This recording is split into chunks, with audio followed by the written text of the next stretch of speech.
할렐루야. 오늘도 함께 기도하며 하나님을 예배하게 되어 감사합니다. 함께 기도하면서 목요 예배 시작하겠습니다. 하나님 아버지, 오늘도 우리를 하나님의 선하신 뜻 안에서 인도하여 주시고 하나님 보시기에 좋은 아름다운 모습으로 만들어가고 계심을 우리가 인정하며 감사를 드립니다.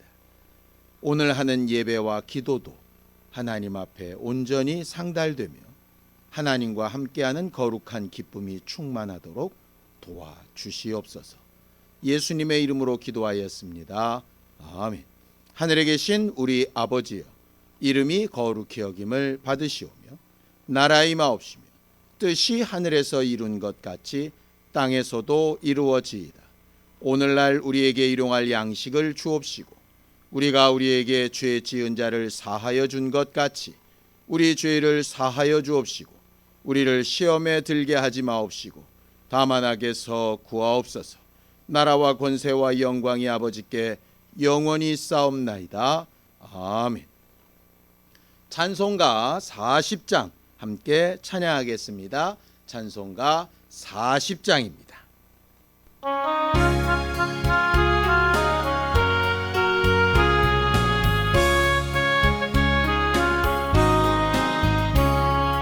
찬송으로 보답할 수 없는 그 사랑, 주님께 영광 할렐루야.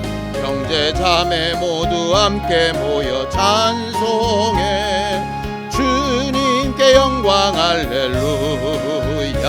하나님의 자녀여 크게 찬송 부르며 밝고 거룩한 길로 기쁨으로 나아가 주의 보좌 앞으로 속히 들어가겠네.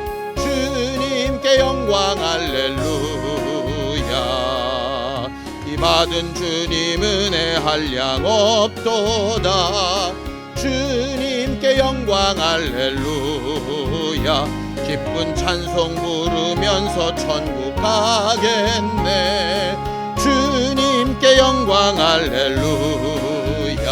하나님의 자녀여 크게 찬송 부르며 밝고 거룩한 길로 기쁨으로 나아가 주의 보좌 앞으로 속히 들어가겠네.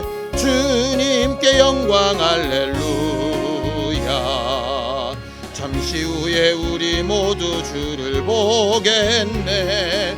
주님께 영광 할렐루야. 영광스런 보좌 위에 거룩하신 주, 주님께 영광 할렐루야.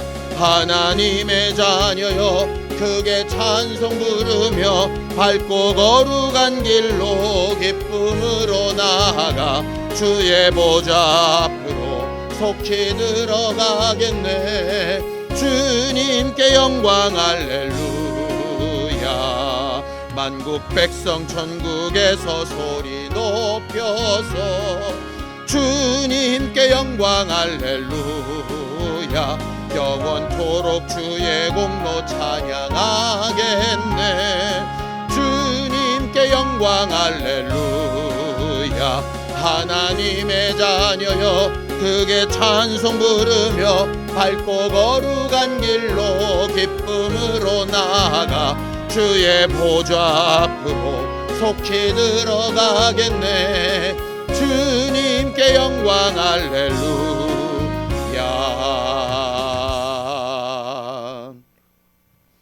하나님 아버지, 하나님께서 핏값 주고 사신 하나님의 자녀들이 오늘도 주의 이름을 부르며 주의 보혈의 은혜를 의지하여서 예배하고 기도하기를 원합니다. 우리가 어디에서 어떤 상황 가운데 있든지 하나님이 우리의 아버지 되심을 분명히 깨닫게 하여 주시옵소서. 말씀을 전하고 들을 때에 은혜가 충만케 하시고 믿음으로 헌금한 손길들 위에 복과 은혜를 더하여 주시옵소서. 예수님의 이름으로 기도하였습니다. 아멘. 하나님의 말씀은 시편 8편 1절에서 9절까지 말씀을 함께 합독하겠습니다. 시편 8편 1절에서 9절까지 말씀을 함께 합독하겠습니다. 함께 읽습니다. 시작. 여호와 우리 주여, 주의 이름이 온 땅에 어찌 그리 아름다운지요. 주의 영광이 하늘을 덮었나이다. 주의 대적으로 말미암아 어린아이들과 젖먹이들의 입으로 권능을 세우시며 이는 원수들과 보복자들을 잠잠하게 하려 하심이니이다. 주의 손가락으로 만드신 주의 하늘과 주께서 베풀어 두신 달과 별들을 내가 보오니 사람이 무엇이기에 주께서 그를 생각하시며 인자가 무엇이기에 주께서 그를 돌보시나이까. 그를 하나님보다 조금 못하게 하시고 영화와 존귀로 관을 씌우셨나이다. 주의 손으로 만드신 것을 다스리게 하시고 만물을 그의 발 아래 두셨으니 곧 모든 소와 양과 들짐승이며 공중의 새와 바다의 물고기와 바닷길에 다니는 것이니이다. 여호와 우리 주여, 주의 이름이 온 땅에 어찌 그리 아름다운지요. 아멘. 우리는 하나님께서 분명한 뜻을 가지고 만드신 보시기에 심히 좋았던 사람들이라고 우리는 배웠습니다. 하나님은 우리를 그렇게 귀하게 지으셨는데 세상은 우리를 어떻게 볼까요? 세상은 살아가면서 드는 느낌이 시간이 가면 갈수록 더 각박해지고 잔인해지고 힘들어지는 거 아닌가라는 생각이 듭니다. 요즘 사회를 보면 과거의 어느 때보다 인권이라고 하는 것에 대한 관심이 굉장히 많이 있습니다. 관심만 있는 게 아니라 그 인권에 대한 법도 예전과는 비교할 수 없게끔 굉장히 많이 만들어져 있습니다. 청소년들이나 어린이들이나 연약한 자들이나 사회적 약자들에 대한 여러 가지 보호하는 법률들이 어마어마하게 많은 것이죠. 그런데 그런 사회적 장치들이 그렇게 많이 만들어짐에도 불구하고 이상한 것은 그런 것들이 없었던 과거보다 과연 사람들이 더 대우받고 잘 살고 있나? 라고 하는 생각에는 조금 의구심이 드는 것입니다. 물론 문제가 터지고 나서 거기에 대한 법적 조치나 이런 것들은 과거보다는 좀 나아졌을 겁니다. 그런데 그런 법적 조치 때문에 과연 사람들을 대하고 가치 있게 여기고 존중하고 하는 그런 분위기가 더 많아지고 더 수준이 높아졌을까? 사실은 거꾸로 가고 있는 거 아닌가라는 생각이 드는 것이죠. 폭력이 난무하고 차별이 난무하고 또 사람들을 왕따시키고 편가르기가 심해지고 세월이 가면 갈수록 점점 어느 한 군데를 선택해서 서 있기가 너무나도 힘든 그런 마음들이 계속 들고 마음이 강팍해집니다. 문화는 점점 더 수준이 높아지고 여러 가지 기술도 굉장히 발전을 하는데 이상하게 각각의 마음들이나 사람들과의 관계는 더 어려워지는 것 같은 느낌은 뭘까?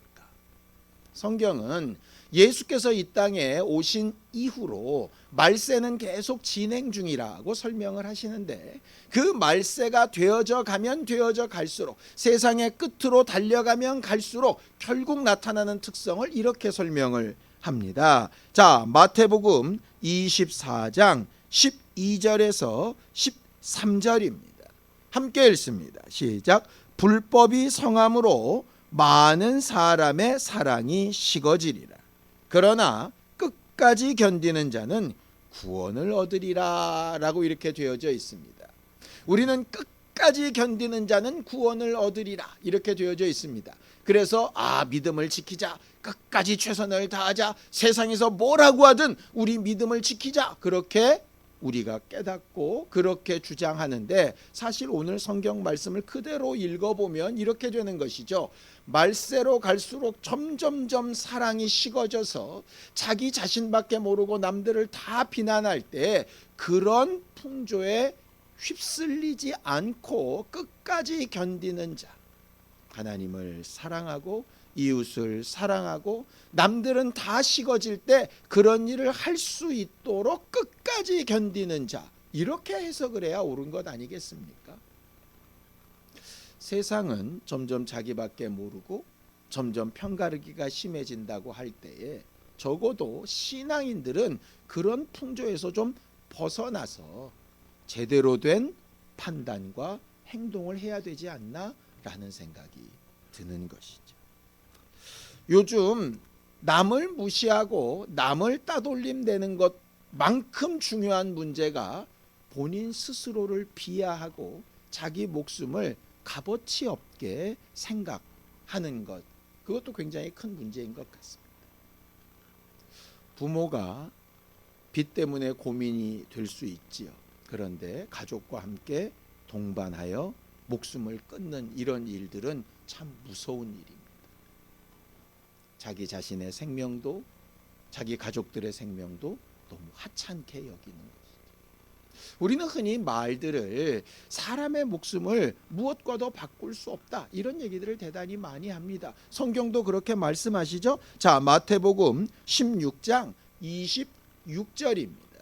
함께 읽습니다. 시작. 사람이 만일 온 천하를 얻고도 제 목숨을 잃으면 무엇이 유익하리요? 사람이 무엇을 주고 제 목숨을 바꾸겠는가라고 이렇게 말씀하십니다. 그래서 우리가 흔히 쓰는 말이 천하보다 귀한 영혼이라는 말을 씁니다.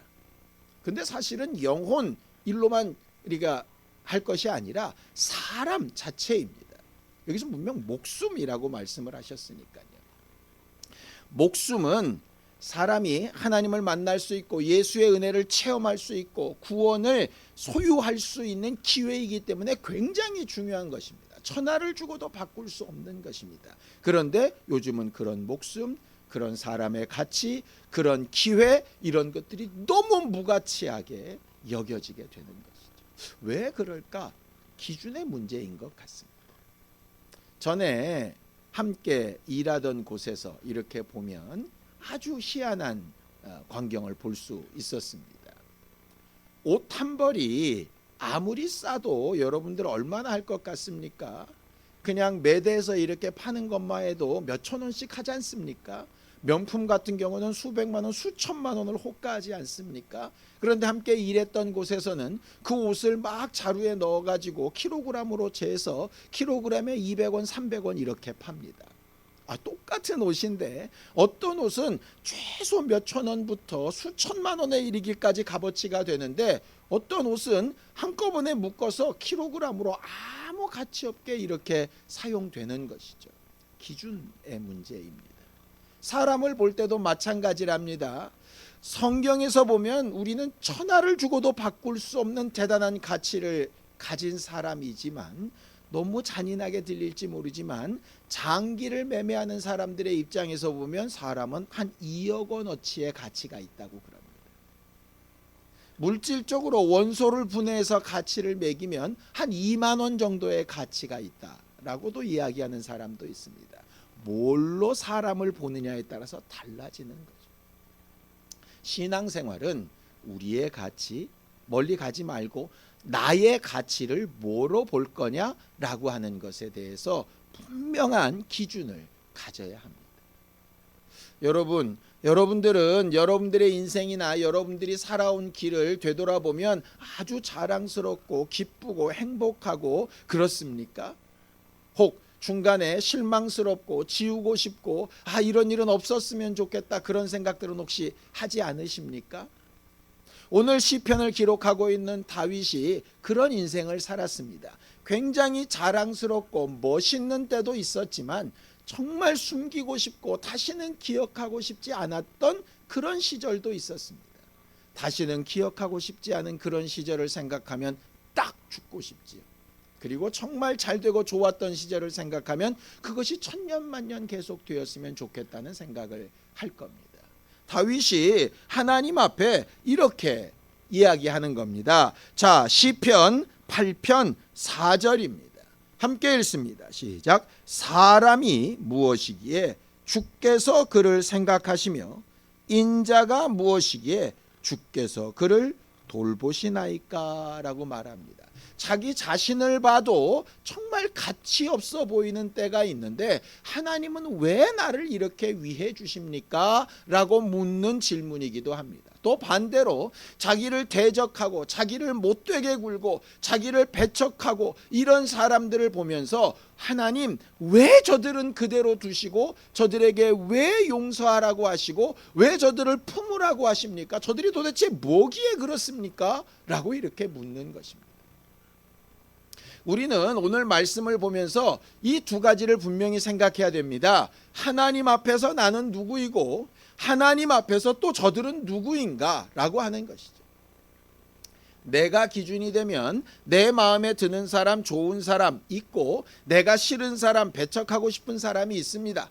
내 기준으로 보면 그렇다는 겁니다.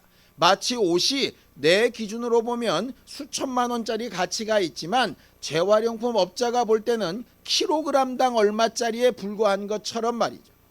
기준이 다르면 판단이 달라집니다. 내가 볼 때 좋은 사람, 내가 볼 때 나쁜 사람, 내가 볼 때 가치가 있는 것, 내가 볼 때 가치가 없는 것, 이렇게 판단할 수 있는데 하나님이 보실 때는 어떠한가라고 하는 거죠. 다윗이 지금 묻고 있는 겁니다. 하나님, 하나님의 기준이 도대체 뭡니까? 나를 보시는 기준이 뭐고 저들을 보시는 기준이 뭡니까? 하나님이 다윗에게 가르쳐 고백하게 하신 내용은 이것입니다. 시편 8편 5절입니다. 함께 읽습니다. 시작. 그를 하나님보다 조금 못하게 하시고 영화와 존귀로 관을 씌우셨나이다 라고 이렇게 말하고 있죠. 우리는 누구입니까? 하나님보다 아주 조금 못하게 한 사람입니다. 과거 개역 한글 성경에는 천사들보다로 이렇게 해석되어져 있습니다. 사실 구약의 히브리어로는 엘로힘이라서요. 이게 영들, 하나님, 천사들 어떻게든 해석이 가능합니다. 하나님은 우리를 지으실 때 하나님의 형상과 모양대로 하나님보다 아주 조금 못하게 그렇게 만드셨습니다. 가치 있게 만드신 거죠. 우리가 지난 주일날 본 것처럼 우리를 만들어 놓으시고 보시기에 심히 좋았다라고 하실 만큼 그렇게 가치 있는 존재로 만드신 겁니다. 내가 나를 볼 때 별거 아닌 것 같아도 하나님이 나를 보실 때 정말 가치 있는 존재인 것이죠. 우리는 이 부분을 절대 놓치지 말아야 됩니다. 내가 하나님 앞에 하나님보다 조금 못하게 지음받은 존재인 것처럼 내 마음에 들지 않는 저들도 하나님보다 조금 못하게 지음받은 가치 있는 존재들입니다. 예수께서 우리에게 황금률이라고 하는 걸 가르치셨습니다. 남에게 대접을 받고자 하는 대로 너도 남을 대접하라. 말세가 되면서 가장 무서운 일이 자기 자신을 비하하는 것이라고 말씀드렸습니다. 왜냐? 자기가 자기를 대우하지 않기 때문에 남은 더더군다나 대우할 필요가 없는 것이죠. 결국 마귀가 하는 일은 하나님이 내게 주신 가치를 나에게도 남에게도 아주 싸그리 무시하고 가치 없는 인생처럼 살고 그냥 끝내버리라고 유혹하는 것입니다. 우리가 이 시간 하나님의 말씀을 생각하며 기도하는 이유가 뭡니까? 내가 나를 봐도 가치가 없는 것 같고 내가 나를 봐도 용납이 안 되는 경우들이 있을 때 절대적으로 필요한 것이 하나님이 나를 보시는 기준으로 나를 보는 것입니다. 다윗은 실수도 많고 죄악이 많았던 사람입니다. 그러나 하나님이 다윗을 보셨을 때에는 하나님보다 조금 못하게 지음받은 존재입니다. 그 존재로 다시 회복해야 하는 것이죠. 예수를 보내신 이유가 그것 때문입니다. 말씀을 가르치신 이유도 그것 때문이고 성령을 보내신 이유도 그것 때문입니다. 우리를 정죄하시고 심판하시고 죽이시고 망하게 하시려고 하시는 게 아니라 네가 본래 그런 존재가 아니라고 하는 것이죠. 귀한 존재라는 것. 나도 나를 인정하기 어렵지만 우리는 하나님 앞에 귀한 존재들입니다. 하나님께서 우리를 아름답게 만들고 싶어 하시는 존재들입니다. 그런 모습으로 만들어져 가는 것이 바로 신앙생활입니다. 우리의 기도가 그래서 중요하고 하나님의 말씀대로 순종하여 사는 것이 중요합니다. 자, 성경을 함께 보죠. 시편 8편 6절입니다. 함께 읽습니다. 시작. 주의 손으로 만드신 것을 다스리게 하시고 만물을 그의 발 아래 두셨다라고 되어져 있죠. 우리는 세상에 져서 세상을 쫓아가며 세상에 치여서 괴로우며 살아야 되는 존재가 아니라 하나님께서 우리에게 주신 권리를 가지고 하나님의 이름을 들어 명령하며 세상을 다스리고 지배해야 될 존재입니다. 그것이 아름다운 일인 것이죠. 하나님의 말씀대로 되는 일입니다. 죄 때문에 그 권리를 뺏겼다면 죄의 문제를 해결하고 그 권리를 되찾아와야 하는 것이 신앙생활입니다. 하나님 앞에 잃어버린 가치가 있다면 그 가치를 다시 회복해야 하는 것입니다. 그래서 회개에 합당한 열매를 맺어야 하는 것이고 잘못된 것을 인정하되 주의 은혜 가운데서 내가 다시 한번 새롭게 될 수 있는 기회를 귀하게 여겨야 하는 것이죠. 근데 이게 결코 쉽지 않습니다. 자기가 자기 자신을 용서하고 용납하는 것도 쉽지 않고요. 다른 사람을 용서하고 용납하는 것도 쉽지 않습니다. 왜냐? 하나님의 기준으로 보이는 게 아니라 자꾸 내 기준으로 보이게 되기 때문이죠. 눈을 들어 볼 때마다, 귀를 열어 들을 때마다, 입을 열어 말할 때마다 계속해서 내 기준이 말하게 되어지는 겁니다. 다윗이 압살롬에게 쫓겨날 때 그를 막 저주했던 시므이에게 다윗이 그를 저주하지 않고 하나님이 저의 입으로 말씀하신다 이렇게 말하는 게 쉬웠겠습니까? 그가 그렇게 할 수 있었던 건 평소에 기도하며 하나님의 시각으로 자신을 보고 자기를 저주하는 사람들을 보는 훈련이 잘 되어 있었기 때문입니다. 우리는 오늘 저녁에 말씀을 기억하며 여러 가지를 기도할 때 이렇게 기도했으면 좋겠습니다. 하나님, 본래 우리를 만드실 때 하나님보다 조금 못하게 만드셨는데 지금 내 모습은 거기에 비해 너무나도 초라하고 연약합니다. 그러나 예수께서 주신 은혜로 하나님의 이름으로 성령의 감동으로 내게 또 새로운 기회를 주시니 하나님의 시각으로 나를 볼 수 있고 남을 볼 수 있는 그런 마음을 내게 주어달라고, 그렇게 내게 허락해달라고 그렇게 기도하며 간구할 수 있는 심령들이 되기를 예수님의 이름으로 축원합니다. 예수께서 지금도 그런 마음이 우리에게 있기를 기도하고 계신 것이고 성령께서 우리 안에서 말할 수 없는 탄식으로 간구하고 계시는 것이죠. 이게 바로 하나님의 말씀이 그대로 이루어지는 아름다운 삶입니다. 여러분, 우리는 보잘것없어 보이지만 하나님보다 조금 못하게 지음받은 대단한 사람들입니다. 그런 모습을 잘 유지하고 성장시키는 귀한 교회가 될 수 있게 되기를 예수님의 이름으로 축원합니다. 기도하시겠습니다. 하나님 아버지, 하나님께서 우리를 도우시고 인도하셔서 오늘도 은혜 가운데 하나님의 뜻과 하나님의 생각을 잘 알고 순종하며 살아갈 수 있는 귀한 존재들이 되게 하여 주옵소서.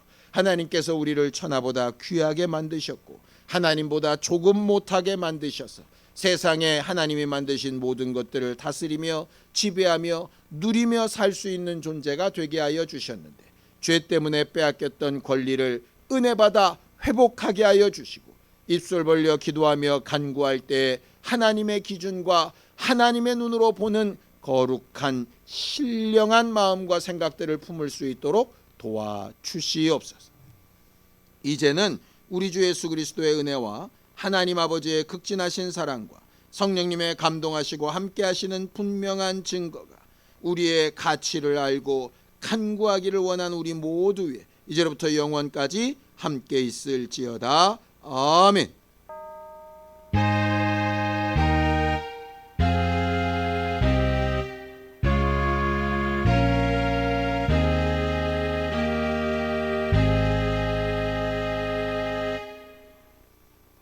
하나님이 만드신 우리의 가치를 기억하면서 함께 기도하시겠습니다.